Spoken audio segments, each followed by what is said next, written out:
Hey friend, welcome back to Bipolar Talks, your mindful space to explore the reality of living with bipolar disorder.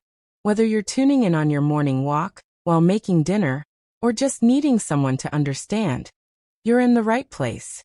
Today we're talking about something that really shook me when I first learned it. It's not one of those topics that gets talked about enough, but it's incredibly important. So let's take this time together, slow down, and really listen to our minds and bodies. Before we begin, remember to like, comment, subscribe, and share this episode. Sharing this kind of information could help someone catch something early, or even save a life. No pressure, just mindfulness. Bipolar and the heart. A connection we can't ignore. Let me start with this. I was doing some reading for the channel, and I came across a statistic that genuinely stopped me in my tracks. People with bipolar disorder who aren't treating their depression are twice as likely to die from a heart attack compared to people without bipolar. I mean, wow. It's one of those facts that's not meant to scare you, but to wake us up. We often think of bipolar disorder as being all in the mind, but it turns out, it's deeply woven into our entire body. Did you know that untreated depression could affect your heart this much? Cortisol, the silent chemical behind the chaos. One of the major reasons for that increased risk is a hormone we all have inside us, cortisol. It's the main chemical that gets released in response to stress. When we're in danger, it kicks our bodies into fight or flight mode. That's normal and even helpful in short bursts. But when you live with prolonged depression or frequent mood episodes, cortisol doesn't just spike, it lingers. And over time, those elevated levels of cortisol can quietly start to harm us, inside and out. Have you ever noticed how much your body changes when you're stressed? The hidden damage stress does to our bodies. This part really blew my mind. Chronically high cortisol can actually wear down the inside of your blood vessels. It's like corrosion on the inside of your pipes, but it's happening inside you. That damage contributes to serious conditions like heart disease, stroke, and hardened arteries. And it doesn't happen overnight. It's a slow burn. Something that starts with, "I'm just having a bad week," can evolve into long-term health consequences if we don't catch it early. Do you ever feel like your emotional stress lingers longer than it should? When your immune system starts to struggle. Cortisol doesn't just mess with the heart, it weakens our immune system, too. Studies show that people dealing with untreated severe depression have a 2 to 3 times higher risk of dying from infectious diseases. And it makes sense when you think about it. Have you ever been so emotionally drained that you ended up physically sick? Maybe you caught a cold that lingered for weeks, or your body just didn't bounce back like usual. That's not just coincidence, it's chemistry. Can you think of a time when stress made you physically ill? Osteoporosis? Yep, that too. Here's something that really isn't talked about enough. Cortisol also affects our growth hormones, and when those drop, we can lose bone density.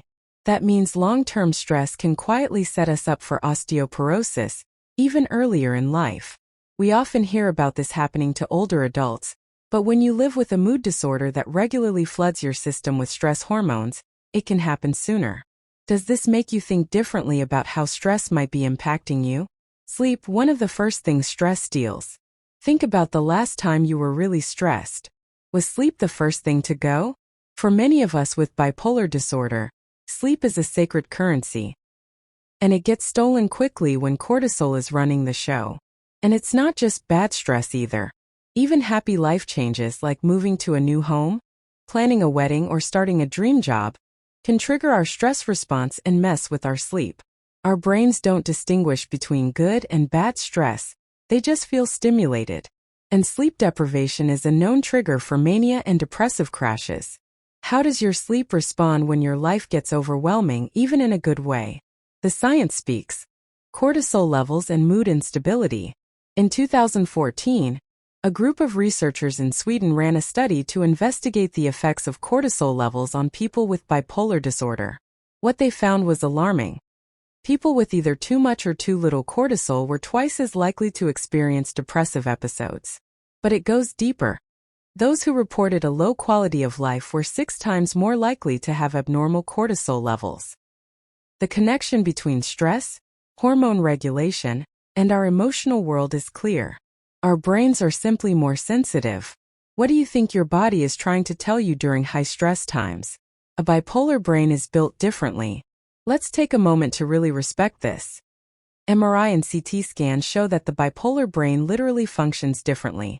When we experience stress, our brains don't regulate hormones the way neurotypical brains do. We don't recover as quickly. We stay stuck in a high-stress state longer, which only adds fuel to the fire. This can lead to those intense mood swings, because your brain is desperately trying to return to balance but just can't on its own. Have you ever felt like your brain just won't stop spinning after something stressful? Medication is powerful, but it's not everything. Now, I'm not here to downplay meds.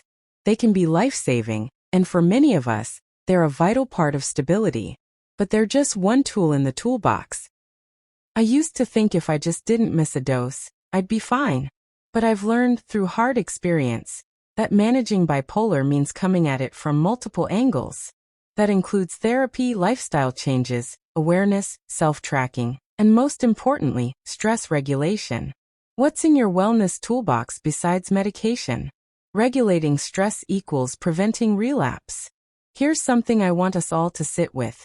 For people living with bipolar disorder, managing stress is not a luxury, it's essential care. More and more psychologists are suggesting that we treat stress the way we treat blood pressure or cholesterol, with attention and regular check-ins. Some even say it might be worth monitoring cortisol levels as part of our ongoing treatment plans.